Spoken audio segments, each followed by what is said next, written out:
the first book?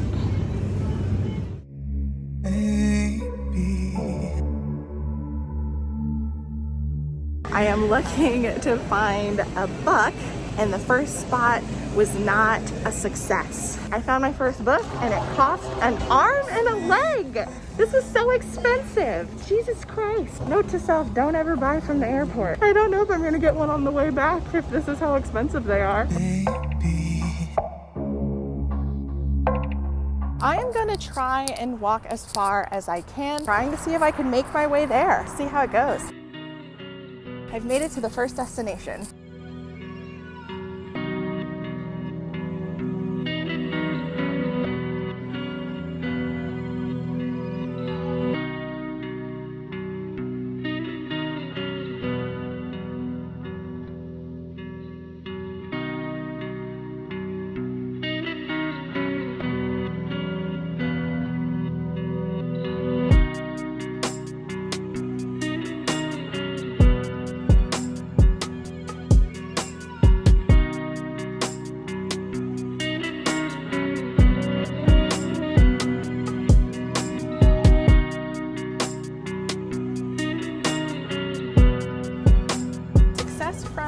First one, a little expensive, but that's okay. And now I am waiting for my ride to the second and possibly last one of the day. I'm stopping by just to tell you I hope that you understand why these things on my mind keep me up at night. Maybe you are the answer, but lately I'm so stone cold, romanticizing our love has got so much worse. Now I lose my turn to say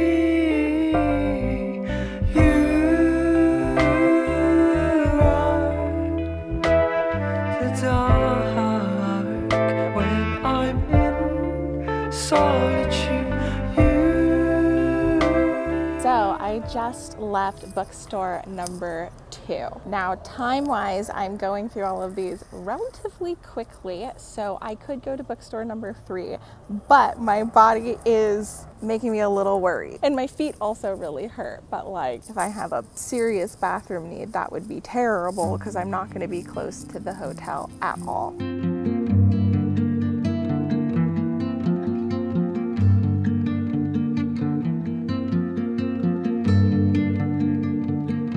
Here I am in front of the last stop of the day. Let's go in.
Okay, so I'm back at the hotel, back from book shopping, and I figured it's a good time for a book haul. Now, originally, as I mentioned before, I was planning on getting one book at the Las Vegas airport, but the first one that I got was so expensive, I don't think I really want to do that anymore, and I did get quite a good haul, so I don't think that's necessary, but if I do, I'll include a clip at the end. Let's get into this book haul. So first up, I got Devil House by John Darnell. I got this from the Minnesota airport, and this is about a writer who has had one success and a lot of flops. And one day he gets an offer that could be a big break where he gets to stay at a famous haunted house that was the place that like 2 separate famous murders took place back during the satanic panic in the 80s. And so while he starts investigating those murders before he goes to the house, he realizes that he might have some connection, or his family might have some connection to everything. And so it takes a twisted turn as he's piecing together what's going on. That sounds exciting. Interested to see. Hopefully a good chunk of it takes place at the house and we get like spooky vibes going on, because that's my thing. Then at the first bookstore here in Las Vegas, I ended up going to the Las Vegas used bookstore, and the first thing I ended up getting Maggie Steffvater. I know I butchered that. Her book, All the Crooked Saints. And this is the author who wrote, is it The Dream Thieves? That's not what it's called. The something boys? The Raven Boys. I could not remember it, but it says, here's the thing everyone wants, a miracle. Here's the thing everyone fears, what it takes to get one. So I don't know, the cover is gorgeous. I'm aware of the author and I thought those couple of lines were interesting. Don't know anything else about it. It was only $5.99, so didn't seem too bad. So I ended up getting this. And then also at that place, I ended up getting these original vintage Penguin classics. So I got the Vintage Murder by Nagayo Marsh, and it has information about the author on the back of the book, which I think is really nice. These, I'm pretty sure, are both like cozy mysteries, because this one is Death on the Nile by Agatha Christie. I wanted specifically to get ones by female authors because I have been struggling with horror thriller mystery books by male authors being unnecessarily racist. I do know that one of Agatha Christie's book did have a racist title, but I don't know if there has been much racism in her actual books. So I don't know. But yeah, these are absolutely adorable. I want to collect them now, but a lot of them were really expensive because I guess they're like collector pieces. So yeah, I just got the 2. Then I went to the next one, Avant Pop Bookstore. This one was actually pretty small. They did have some nice stuff. They had a BIPOC section, which I thought was really nice, but unfortunately, all of the signed books in that section, which were a decent amount of the remaining books there, were really, really pricey, like $99 pricey. I'm not gonna pay $99 for hood feminism, even if I want a signed copy. But I did end up finding 2 books. So I ended up getting I Know Why the Caged Bird Sings by Maya Angelou. And then I also ended up getting Sula by Toni Morrison. So 2 pieces of work that I am familiar with. I haven't read Sula, but I've heard a lot of good stuff, and same with Toni Morrison. I really want to read this and I believe Beloved. And I actually really like this cover because I feel like I'm not a fan of most of the covers of her books, but at least this part, like the actual illustration on here, I think is really pretty. A fan of this one. And then this book, I just in general like these old kind of classic graphical ones. I kind of have some, I think I have, is it my do I have Macbeth and Othello in a, I don't think they're the same, but they have a similar old feel to them. So I ended up getting these 2 there. It was fun looking around. I was there for a while, so long that the owner's husband ended up making a joke about how they're just gonna open the shop up for me on Thursdays because I was there so long and I was the only customer at the time, which I guess because these bookshops were all out of the way, they don't really get a lot of of like touristy people, so I don't think anybody realized that I didn't live in the area, because everyone was like, do you have an account with us? And I was like, no. Do you want one? No. Like, I don't know if I'm ever gonna come back, you know? Anyway, so then I ended up going to the last store, and the last store was magical, but unfortunately it was a new bookstore, which means it had new book prices, which is really hard for me. Like going to like Barnes and Nobles or going to like places, just like new bookshops, it's just like really, really, really hard. I want to support the bookshops, but they're so expensive. I ended up getting 2 new Shakespeare classics in another edition. So now I also have Romeo and Juliet and Hamlet. So I think I have Macbeth, Othello, Romeo, Juliet, and Hamlet now, but out of 2 different sets, which is a little sad. But I tried to get these from the other set that I already had, and I don't know, it was hard to, and I didn't like the covers, and I do really like these editions, so I decided to get them. I'm actually a big fan of Romeo and Juliet. I can quote a good chunk of the opening scene, you know, the 2 households, both alike in dignity, in fair Verona where we lay our scene, you know, that whole thing, because I don't know, I was a fan of it. I obviously don't have the copy that I used to have before from high school when I first read it, so it's nice to finally have another copy, and one that I prefer, because my old copy, if I could find it, was this edition, and it was fine. But I don't know, not my favorite, I guess. And then the last book that I ended up getting from there was The Between by Tananarive. I've heard praise of this author before, and I didn't know about this book, but when I read the back, it seemed like it was an interesting horror, and I'm pretty sure she is a Black author. Tananarive. So by Tananarive.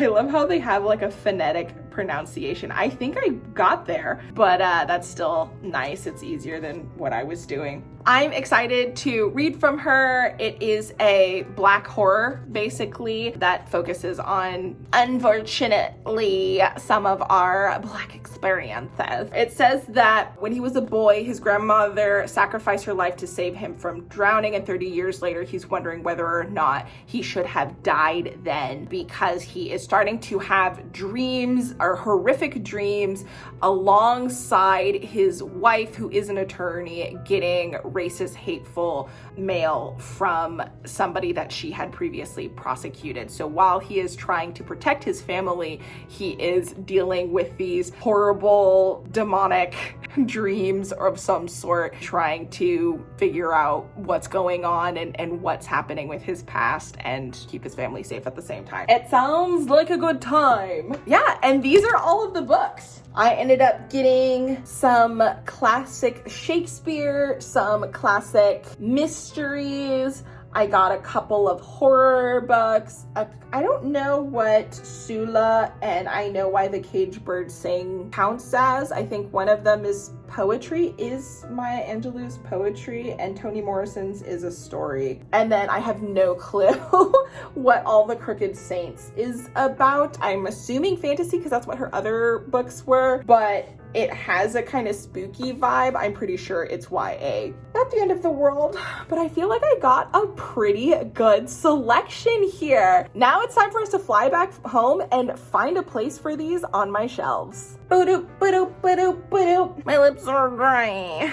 So the Las Vegas airport definitely has more book options than the Minnesota one, which I guess isn't a surprise. More people come through here. It's also huge. Like, this place is ginormous, so it makes sense that they would have at least one shop that has a good selection. But I have already purchased enough full price books. We're not getting any more this trip.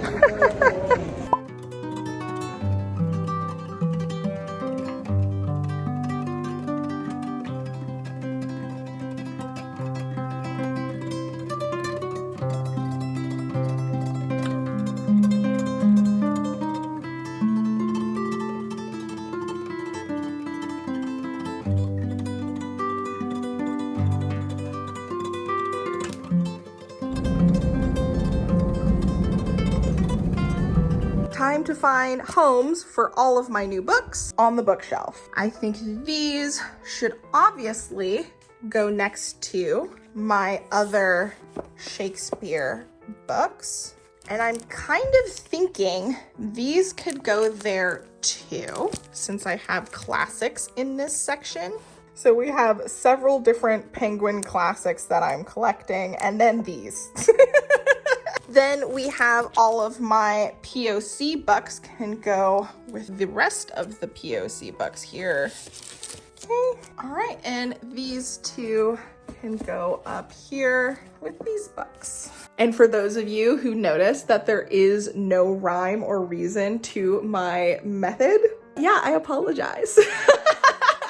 I organize my books very differently than people. I do want to at some point organize these by genre in addition to the like audio format thing that I do, but I need more shelves. So come back in the future for that because we will. And for now, books are just going where they go. I know some people are just all like, unsubscribe. She does not organize her books. Welcome to my madness. Anyway, I hope you enjoyed this book shopping vlog. If you did, thumbs up. Let me know in the comment section down below if you've been in the Las Vegas area and have been to any of those bookshops, or if you just have any amazing bookshops around the world that you think I should check out someday. Will I? Who knows? Thanks so much for hanging out, and I will see you in the next video. Until then, bye!